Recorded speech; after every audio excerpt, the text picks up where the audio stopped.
Hello there everyone, this is me Ethan here, and welcome back to another film review. Now I know this isn't a part of the Ethan's Motion Picture podcast, but I just have to talk about this new film that just released on Disney Plus today, Chip 'n Dale Rescue Rangers. Chip 'n Dale Rescue Rangers is directed by Akiva Schaffer of The Lonely Island. It is written by both Dan Greger and Doug Mann. It stars John Mulaney as Chip and Andy Samberg as Dale, and some of the co-stars include Kiki Layne, Will Arnett, Flula Borg, Seth Rogen, and Eric Bana, as well as J.K. Simmons. Now, the synopsis of this film states, in Chip 'n Dale Rescue Rangers, Chip and Dale are living amongst cartoons and humans in modern-day Los Angeles, but their lives are quite different now. It has been decades since their successful television series was canceled, and Chip has succumbed to life of a suburban domesticity as an insurance salesman. Dale, meanwhile, has had CGI surgery and works the nostalgia convention circuit, desperate to relive his glory days. When a former castmate mysteriously disappears, Chip and Dale must repair their broken friendship and take on their Rescue Rangers detective personas once again to save their friends' lives. So with all that information out of the way, I'd just like to say right off the bat, I absolutely love this film. There's so much to get into here, obviously spoiler free for right now until the podcast episode releases, so let's dive right in. First off, I gotta talk about the cast. John Mulaney and Andy Samberg as the titular characters are absolutely fantastic. I was extremely skeptical, I guess you could say, about this film, solely because I knew that the classic chipmunk Disney characters weren't going to have their squeaky voices. They were going to sound like John Mulaney and Andy Samberg.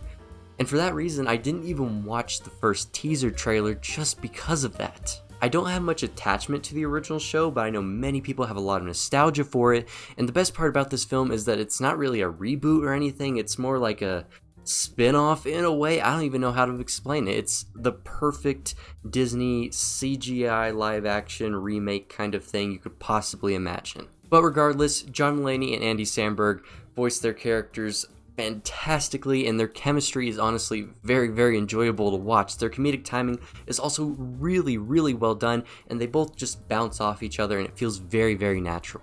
Kiki Layne is the main human character, and she was actually pretty good. It's always hard to have human actors interact with what you know are CGI green screen puppets. It's never going to be easy to perfect. It's always going to be hard, but I think she did a decent job with what she was given. J.K. Simmons, Will Arnett, and Seth Rogen also put on some hilarious voice work in my opinion, and they're some of the funniest characters in the movie. In fact, almost every character in this movie is funny. Will Arnett plays the villain of this movie, which is like an old grumpy Peter Pan, and some of his lines I couldn't help but laugh at. J.K. Simmons' detective claymation sort of character was also very, very fun to watch on screen, and what they do with Seth Rogen's character towards the middle half of the movie is just amazing. I won't get into it here, obviously it's a spoiler-free review, but he was super funny and he gave me a lot of good laughs. I really want to talk about it, but I'm going to try and keep it as spoiler-free as possible, even though it's not really even a spoiler.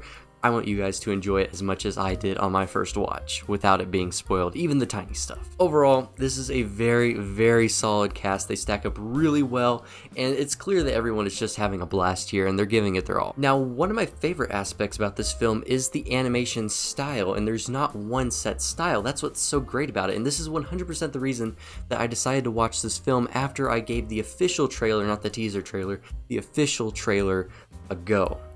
Chip is just a regular 2D animated character in real-world environments, similar to the Who Framed Roger Rabbit movie, and this is the spiritual successor to Who Framed Roger Rabbit, if you will. And I gotta say, Chip looks really, really solid. It's such a step up from Who Framed Roger Rabbit, and it looks really, really good. And same can be said with Dale, except he got the CGI surgery done. And that one line in the official trailer pretty much sold me on this film. It's no secret I had the CGI surgery. We get so many different styles of animation in this film, and it's just so creative. It's bursting with creativity. We obviously got the 2D animation, Roger Rabbit style. We get CGI animals. We get Uncanny Valley CGI humans with like Seth Rogen's character, for instance, his like Viking character. I can't remember his name. I think his name was like Bob or something. It was really funny.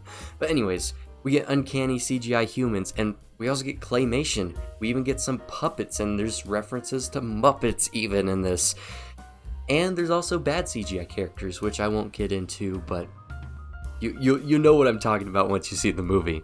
It's all just super creative, and it's the best part of this entire film in my opinion, and it makes fun of animation while appreciating all the different styles of it, which leads to another one of my favorite aspects, the humor. The humor in this film honestly caught me by surprise. I came pretty much just for all the different animation styles, but I also ended up appreciating it maybe even a little bit more for its humor. There are moments in this film that audibly made me laugh out loud, which I was not expecting at all. I was expecting some kiddie humor, but it's actually humor that everybody can enjoy. It's not targeted to a specific demographic. There's not adult jokes made here and now and then that'll fly over kids' heads. There's not too many fart or poop jokes that you would expect from this type of film.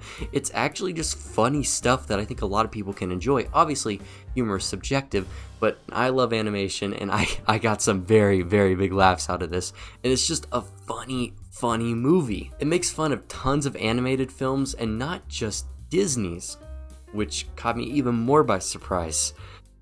They make fun of other studios' animated features, and I'm not just talking subtle nods, I'm talking like actual cameos and product placements here and there, and like stuff in the background you'll notice. It kind of worked out that it released on streaming so you can pause during different moments and find all these different cameos, and it's just shocking how Disney got all these studios to agree and say, hey, can we make fun of your IPs? It's just insane to me. And some of them are made to be funny, and some of them are made to just be simple references, some nostalgic, some not, and some of them actually play a role into the movie. If you've seen the film, you know what I'm talking about here. You know which character specifically I'm talking about that has just made Twitter blow up. This is truly a multiverse of madness, more so than the Doctor Strange 2 film was, which kind of says a lot. It's really crazy to me.